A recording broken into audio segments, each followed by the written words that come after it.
Hey tout le monde, c'est Mel, alors j'espère que vous allez bien.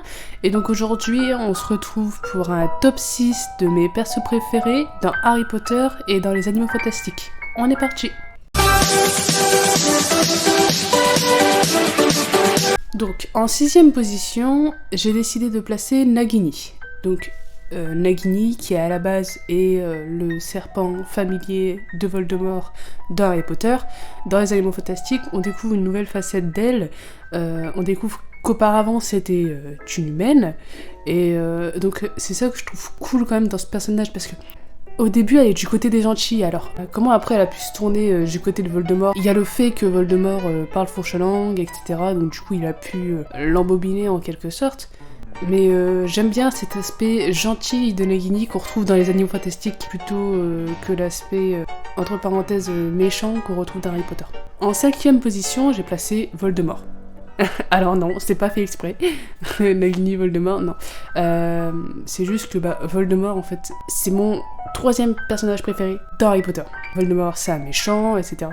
Il a quand même la classe, quoi. Je suis d'accord que quand il est en colère ou quoi, il hésite pas à tuer un mange-mort, etc. Bon, il fait le mal, etc. Mais il reste badass.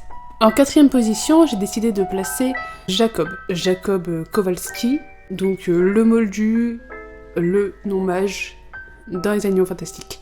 Alors, ce perso, il est trop fort. Déjà, le gars, il tombe face à de la magie. Bon, il est un peu choqué, etc. au début, mais je trouve qu'il accepte relativement vite, hein. Après, il aide Norbert, etc. à retrouver les animaux. Après, Jacob, il est aussi impressionné par Queenie. Je suis d'accord, après, elle lui donne un filtre d'amour et tout, pour qu'il reste avec elle, mais bon. Je me demande ce que ça va donner avec Jacob dans les Animaux Fantastiques 3.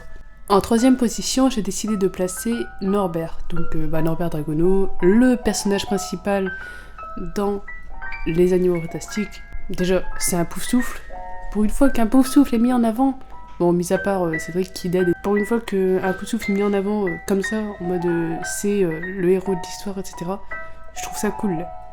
En 2ème position, j'ai décidé de placer Severus Rogue. Alors, Severus, déjà, c'est vraiment un de mes persos vraiment préférés dans Harry Potter. Le gars, il est détesté par tout le monde, tout au long de la saga. À la fin, tu découvres que c'était un héros. Ah, non mais en plus, c'est vous, enfin, moi perso, j'adore comment Alan Rickman joue Severus. Franchement, une pépite. Et ensuite, j'aime bien techniquement les persos méchants. Bon, c'est pas censé être normal, mais j'aime bien les persos méchants d'Harry Potter. Bien que Severus, au final, c'est pas un méchant, c'est un gentil. Et je l'aime bien quand même. Franchement, ce perso, en plus, sa mort, elle était trop triste. Non, mais franchement, Severus, il restera toujours l'un des bestes dans mon cœur. En première position. Alors, j'aurais pu placer Harry, j'aurais pu placer Hermione, etc. Ron, perso, je l'aime pas trop. Bon, c'est un des persos principaux dans Harry Potter, mais moi, je l'aime pas trop. J'aurais pu placer, je sais pas, Luna aussi, j'aime bien. Mais non, j'ai encore placé un Serpentard, décidément. Alors, j'ai placé Drago Malfoy. Pourquoi lui? Pourquoi Drago? Encore un coup, j'aime bien les persos méchants. Bien que Drago, techniquement, ce soit pas réellement un méchant. C'est juste un élève qui cherche la mouise à un autre élève, quoi. Enfin, comme on retrouve dans toutes les écoles, on va dire. En plus, Drago est trop beau. Déjà, Serpentard, c'est mon médecin préféré. Donc bon, il fallait que je mette un personnage de Serpentard en première position, c'était sûr à 100%. Non, et puis Drago quoi. Qui n'aime pas Drago? Qui? Non, après, je suis d'accord, au début il est méchant, etc. Bon, mais quand même, il se rattrape après en 6ème année. Bon, il doit essayer de tuer Dumbledore, mais au final, il y parvient pas.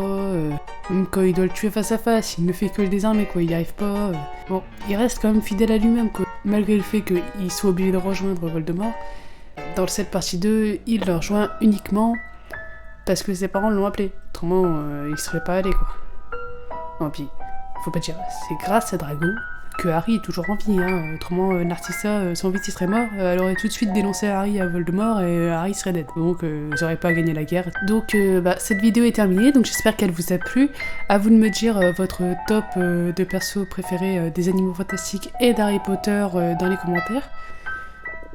Je vous dis à la prochaine pour une nouvelle vidéo, c'était Mel, bisous.